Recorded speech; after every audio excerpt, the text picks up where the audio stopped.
ಪಾಪಿಗಳನ್ನು ಕೊಂದು ನಿನ್ನ ಜೇಲು ಸೇರುವುದು ಬೇಡಪ್ಪ, ಬೇಡ. ಬಿಟ್ಟು ಬಿಡುವೆ ಬರಲ್ಲ.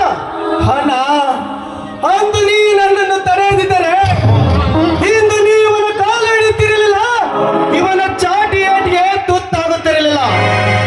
ಜಾಣನಿಗೆ ಮಾತಿನ ಪೆಟ್ಟು, ಕತ್ತೆಗೆ ಲತ್ತೆ ಪೆಟ್ಟು ಎಂಬಂತೆ ಇಂಥ ಕೊಪ್ಪಿದ ಕೋಣಗಳಿಗೆ ಬರೀ ಬಾಯಿ ಮಾತಿನಿಂದ ಹೇಳಿದರೆ ದಾರಿಗೆ ಬರುವುದಿಲ್ಲ ಈ ಬಂಡ ಶ್ರೀಮಂತರು. ಇಂಥವರ ಎದೆ ಸೀಳಲು ಇದ್ದೇ ಇದೆಯಲ್ಲ ಈ ನನ್ನ ವೀರ ಪರಸ.